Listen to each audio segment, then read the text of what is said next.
Assalamualaikum warahmatullahi wabarakatuh. Hai Sobat Pintar, ini merupakan hasil proyek mata kuliah studi pelayanan publik yang membahas tentang pelayanan publik di Puskesmas Langsa.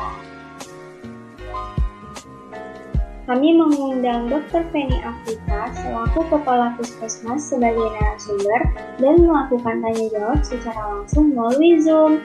Yuk kita tonton bareng-bareng videonya. Saya di sini Desri Bella Yaumi sebagai moderator yang insya Allah akan membantu kegiatan acara ini. Di sini udah ada narasumber dari Puskesmas, Bunda Feni Afrita. Halo Bunda. Halo. Gimana kabarnya Bun? Sehat?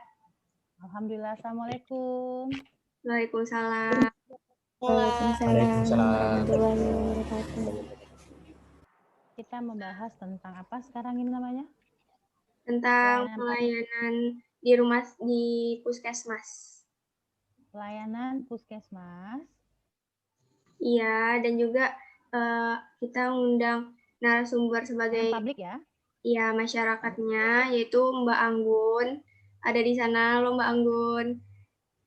Assalamualaikum. Waalaikumsalam. Pertama kali dibahas yaitu bagaimana Bun sistem SOP di Puskesmas Langsat sekarang ini. Oke, jadi selama pandemi COVID ini, Puskesmas Langsat melaksanakan pelayanan dengan sistem WFH. WFH jadi dari 50 orang pegawai puskesmas, 25 orang jadi dibagi dua, grup A dan grup B, ya kan? Gunanya adalah untuk meningkatkan stamina daripada nakes yang bertugas di puskesmas. Nah, sistem pelayanan dilakukan adalah tetap melakukan pelayanan dalam gedung dan luar gedung. Tetapi mungkin untuk yang luar gedung kita laksanakan tidak seperti biasa, ya kan? Contoh misalnya posyandu tetap dilaksanakan, pelayanan luar gedung posyandu tetap kita laksanakan dengan artian menggunakan tenaga kader yang ada. Jadi tetap kita pantau melalui puskesmas dan terus melakukan pelaporan ya. Untuk yang di dalam gedung, yang separuh lagi yang di dalam gedung, kita adakan penyortiran pasien pada saat masuk, SOP seperti itu. Jadi di depan sudah ada untuk yang memeriksa suhu tubuh dan memilah-milah pasien yang bisa masuk ke dalam puskesmas atau langsung kita arahkan ke IGD. Kalau yang diarahkan ke IGD tersebut, otomatis pasiennya suhu tubuhnya di atas 37. Ya, suhu tubuh di atas 37, kemudian pilahnya lagi, keluhan pasien kita tanyakan, apakah kondisi demam? Apakah penciumannya berkurang? Apakah pernah kontak dengan orang yang positif swab-nya? Jadi kalau misalnya hal seperti itu terjadi, pasiennya langsung kita pilih masuk IGD. Tetapi kalau pasiennya aman, suhunya di bawah 37, kita langsung memberikan pelayanan seperti biasa. Kemudian untuk pemberian obat, supaya tidak terlalu kontak dengan pasien, yang memberikan resep dokternya ada grup khusus di puskesmas khusus untuk orang farmasi, jadi pemberian resep via WA. Setelah pasien berobat, pasien langsung keluar, nunggu obatnya di luar. Nanti via WA diberikan resepnya oleh dokter atau perawat yang ada. Setelah diberikan kepada orang farmasi meresepkan semua obat, melalui pintu khusus kita untuk memberikan obat ke pasien untuk menghindari kontak tenaga kesehatan dengan pasien yang berkunjung. Ada pertanyaan? Mungkin dari Dela, silakan bertanya. Selamat siang Bunda, perkenalkan nama saya Dela Yulika. Baik Dela. Sini saya mau bertanya Bunda, apakah setiap SOP di setiap puskesmas itu sama atau terdapat perbedaan di setiap puskesmas itu SOP-nya Bunda? Jadi untuk setiap puskesmas hal yang dilakukan tindakannya sama, tetap ada penyortiran pasien di depan. Setiap puskesmas di Kota Pekanbaru melaksanakan hal yang sama. Ada lagi?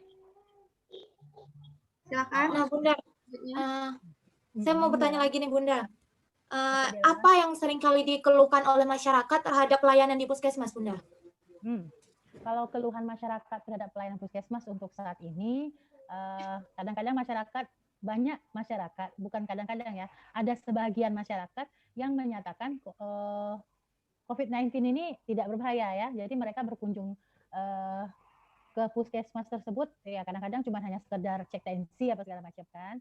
Jadi kalau misalnya kita jelaskan mereka bilang biasa-biasa nggak apa-apa Bu gitu kan. Jadi merasa sejak adanya pandemi COVID ini mereka merasa pelayanan kurang ya kan. Padahal kita membatasi orang yang datang ke puskesmas supaya tidak terpapar dengan COVID-19. Karena kan itu kan tempat sumber penyakit jatuhnya ya. Karena yang segala macam penyakit datang ke puskesmas nih. Karena Kota Pekanbaru saat ini Kota Pekanbaru seperti terakhir saya Bunda rapat kemarin di kantor wali kota Tanah Raya, hampir rata kita dikategorikan kategori OTG, orang tanpa gejala, karena Pekanbaru ini sekarang adalah zona merah. Ya, jadi kita harus menilai diri kita itu sekarang bisa jadi saya sendiri OTG, ya kan? Itu yang kita hindarkan. Jadi jangan terlalu banyak kontak pasien yang menunggu di ruangan tunggu puskesmas. Jadi ruangan tunggu puskesmas itu sekarang untuk khususnya puskesmas Langsat, kita ruang tunggunya di luar. Jadi tidak di dalam lagi. Biasanya di dalam ruang tunggu, pasti langsung kontak dengan nakes, dengan orang rekam medik. Tapi sekarang tidak. Jadi sortir dulu di luar, kalau ada keluhan langsung IGD, kalau memang sampai di IGD memang harus dirujuk, kita langsung rujuk pasien. Ya kan? Nah, kalau misalnya tidak, mereka tetap daftar seperti biasa, ke rekam medik, diarahkan kepada poli mana yang mereka akan berobat.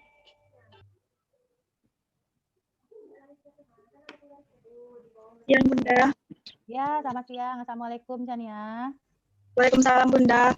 Oke. Saya mau nanya, apakah puskesmas berhak menolak pasien apabila memang tidak ada peralatan atau alat? Seandainya jika harus terpaksa menolak karena tidak ada memiliki alat atau peralatan, apakah yang harus dilakukan pihak puskesmas terkait keselamatan pasien? Oh, ini terkait keselamatan pasien ya? Iya Bunda. Nah, kalau dia menolak bagaimana ya?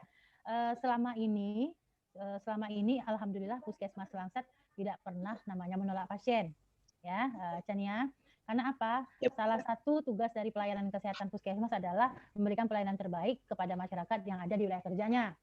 Ya, yang ada di wilayah kerjanya. Terus kalau namanya sistem menolak tidak pernah ada yang namanya kata menolak selagi masih kita bisa melaksanakan di puskesmas. Jika kasus tersebut tidak bisa kita tangani di puskesmas, otomatis kita memberikan rujukan ke vaskes yang lebih tinggi lagi, ke rumah sakit contohnya.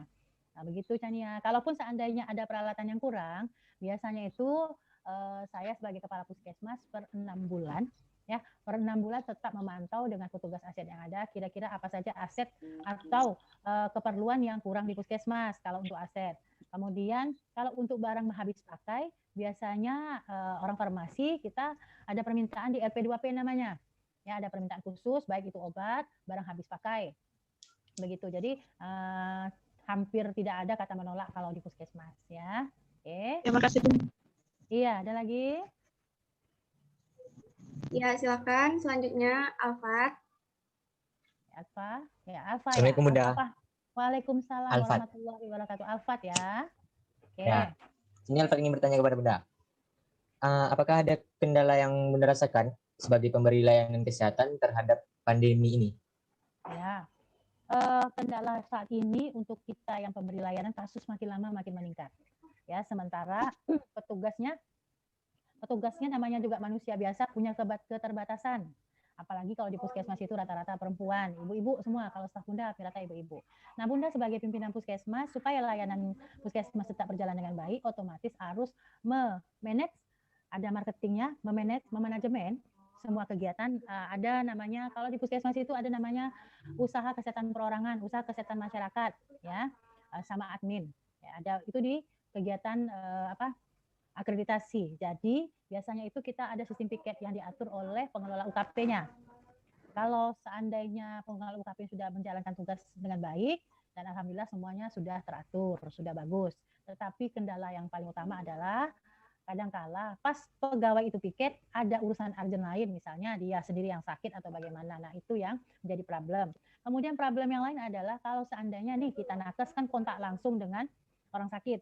Bisa jadi orang sakit itu sudah positif, dia tidak tahu dia positif. Contoh kejadian kemarin, pasien bernama TR, umur 21 tahun, ya. Dia positif ternyata COVID-19, sementara dia cuma merasakan indera penciumannya kurang. Datang ke puskesmas berobat, sudah disortir tapi tidak jujur. Nah, di zaman COVID ini orang harus jujur nih. TR tidak jujur sehingga terlewatlah sortiran yang pertama. Akhirnya langsung ke RR. Setelah ditanya di dalam ruangan pemeriksaan poli, dia mengeluh penciumannya hilang. Otomatis sudah berapa orang itu yang kontak? Itu kendala tuh di puskesmas, ya kan? Akhirnya kejadiannya apa? Rata-rata pegawai bunda yang hari itu, sementara pegawai udah dibagi dua nih, sip A, sip B, ya harinya berbeda. Nah, otomatis grup yang lain harus membackup grup yang saya terpaksa harus isolasi mandiri sebelum swab-nya keluar. Jadi kalau seseorang kontak dengan pasien positif, otomatis hari kontaknya itu walaupun tidak ada gejala, dia harus tetap diperiksa. Jadi menjelang dia hasil keluar, dia harus isolasi mandiri di rumah. Nah, otomatis pelayanan terganggu. Pelayanan kepada pasien otomatis terganggu karena tenaga kurang. Nah, itu yang harus diatur dengan baik oleh kepala puskesmas, dan itu juga akan mengganggu namanya pelayanan publik. Tetapi bersyukur rasanya karena apa? Puskesmas itu saya bilang kerja tim, tidak bisa sendiri, karena yang namanya melayani masyarakat tetap kerja tim dan kerjasama yang baik dalam satu core puskesmas tersebut.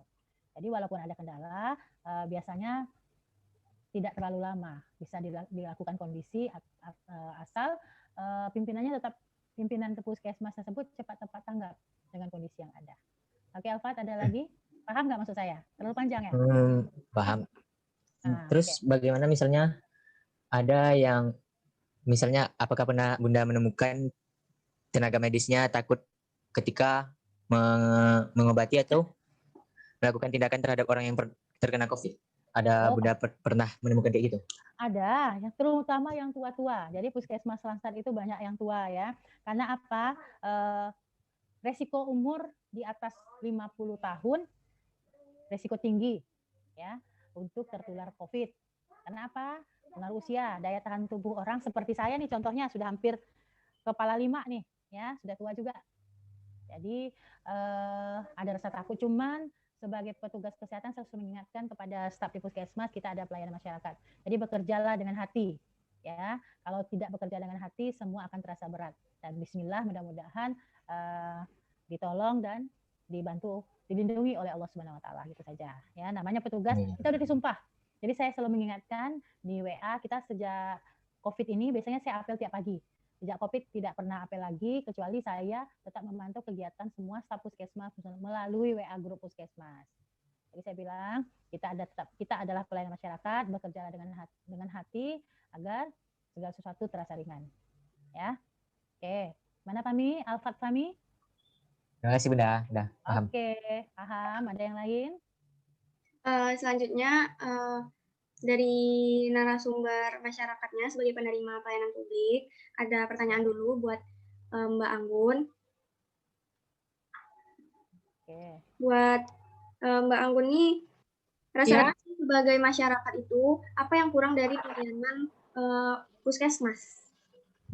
Dari segi pelayanan? Ya.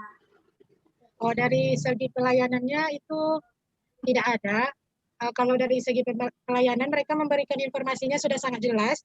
Jadi untuk pasien itu bisa menerimanya dengan baik apa yang telah diinstruksikan oleh pegawai dari puskesmas itu sendiri. Ya, berarti udah bagus ya alur dari pelayanan publik di puskesmas, berarti sudah bagus.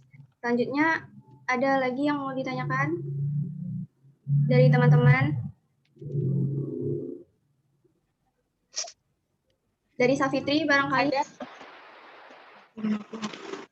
Ya, Vira silakan. Assalamualaikum Bun. Waalaikumsalam warahmatullahi wabarakatuh, Vira.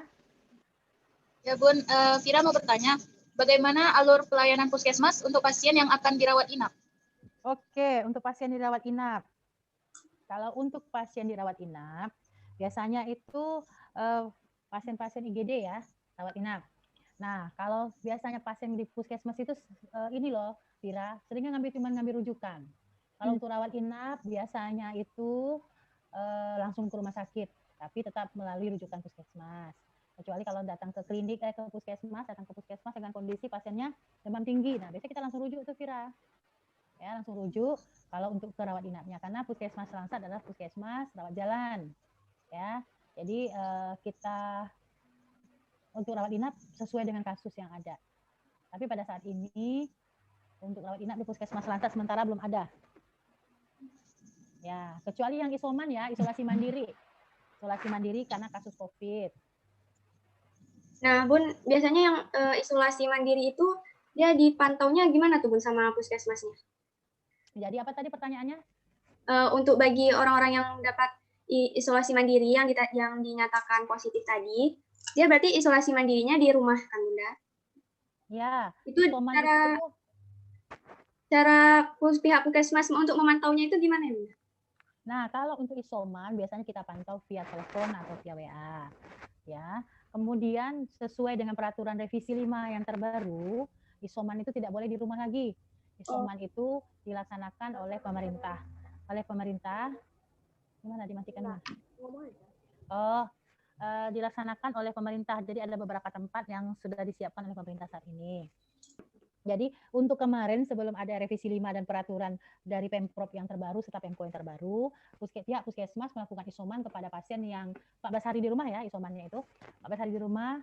Biasanya itu kita setelah rilis, setelah keluar hasil positif swab-nya dari labor biomol kan dikirim ke puskesmas. Nah, pada saat itu staf puskesmas yang penanggung jawab SKDR, surveillance, Kesling termasuk saya sama penanggung jawab UKP menghubungi pasien yang bersangkutan. Nah, setelah dihubungi positif tanpa gejala, OTG, orang tanpa gejala.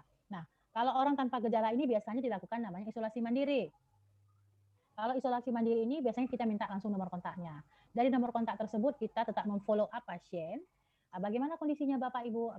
Bagaimana kondisinya Bu? Bagaimana kondisinya Pak? Udah makan obat tidak hari ini? Nah, selalu kita pantau setiap hari. Nah, itu kita lakukan kepada pasien yang isoman. Nah, kalau seandainya dia ada gejala, contoh pasien kemarin ada bapak usia 53 tahun. Dia telepon ke saya, Ibu, saya pasien isoman, tetapi hari ini dada saya sesak. Panas saya makin tinggi. Nah, otomatis saya langsung kontak petugas PE, ya, petugas PE yang di mana di dalam itu ada 6 orang petugas ya.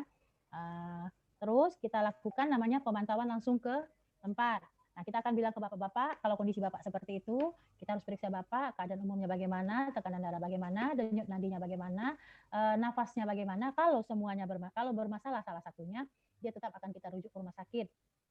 Kemudian kita sampaikan kepada pasien yang isoman tadi, karena kondisi bapak mengarah ke kurang baik, otomatis bapak harus kita bawa ke rumah sakit untuk dirujuk rumah sakit. Nah, kalau pasiennya nggak mau, kita tetap akan memberikan penyuluhan kepada pasien, memberikan pengertian kepada pasien bahwasanya kondisinya seperti itu, dia tetap harus dirawat ke rumah sakit, harus dirujuk ke rumah sakit. Nah, jika pasiennya oke, otomatis puskesmas dengan ambulan dengan memakai hazmat, APD yang lengkap, menjemput pasien untuk diantar kepada tempat isolasi mandiri atau tempat isolasi mandiri atau ke rumah sakit yang langsung bisa menangani pasien yang positif swab atau yang kena COVID-19 tersebut.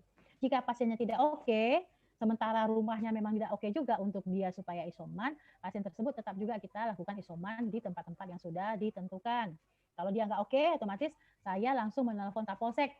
Jatuhnya Kapolsek, ya, ke lintas sektor, begini.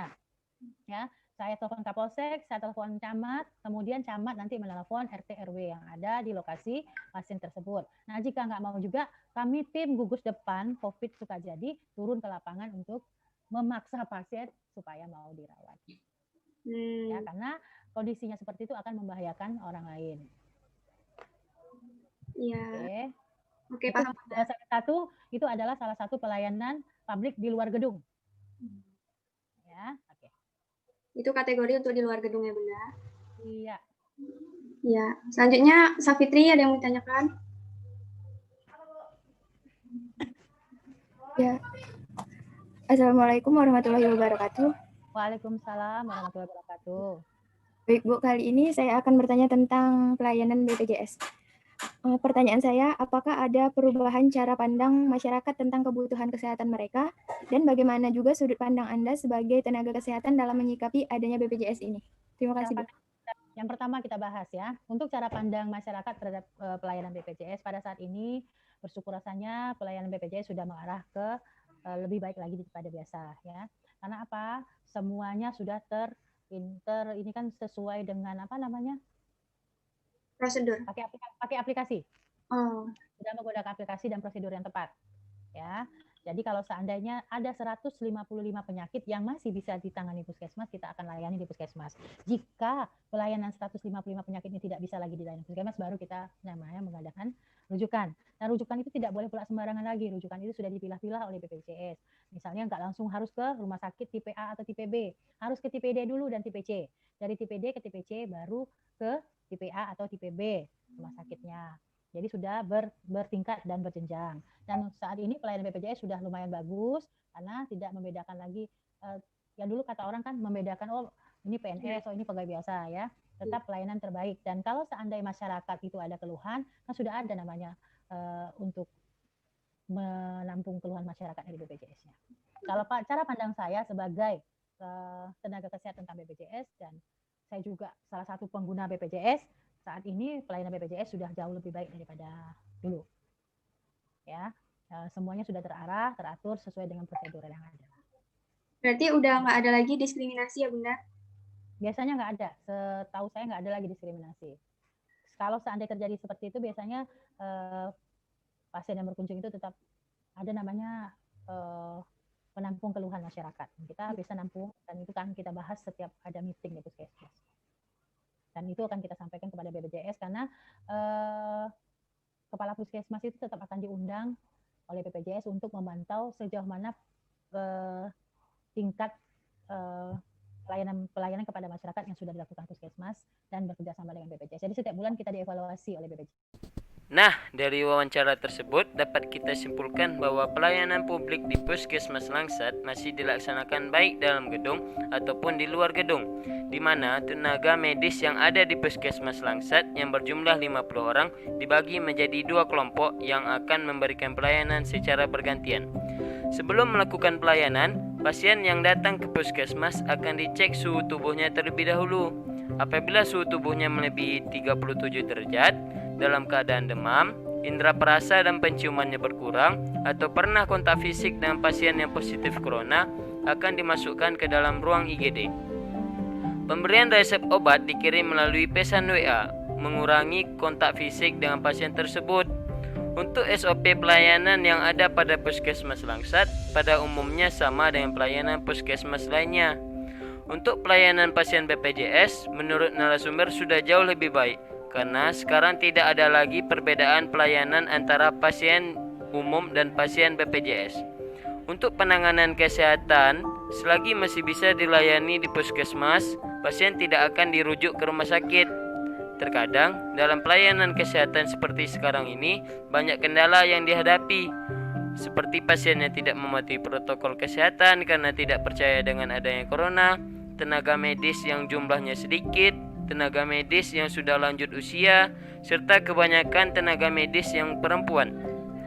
Seringkali komplain datang ke puskesmas yang mengatakan bahwa pelayanan kesehatan sudah mulai berkurang, padahal dari pihak puskesmasnya sendiri ingin membatasi jarak atau kontak fisik dalam pelayanan kesehatan seperti sekarang ini. Tentunya segala kendala yang ada dalam pelayanan kesehatan ini perlu dukungan dari semua pihak untuk mematuhi SOP yang ada dalam pelayanan kesehatan agar pandemi ini cepat berlalu. Nah, itulah pembahasan tentang pelayanan publik di Puskesmas Langsat. Jika ada kekurangan dan kesalahan dalam penyampaian video ini, kami mohon maaf. Terima kasih kepada dosen pembimbing kami, Ibu Geovani Mewanda, SSMPA, yang telah membimbing kami dalam tugas ini. Semoga ilmu yang tersampaikan dapat bermanfaat. Terima kasih Sobat Pintar yang sudah menonton. Jangan lupa like dan share ya. Sampai jumpa. Terima kasih kepada rekan kelompok yang telah bekerja sama. Wabillahi taufiq wal hidayah. Wassalamualaikum warahmatullahi wabarakatuh.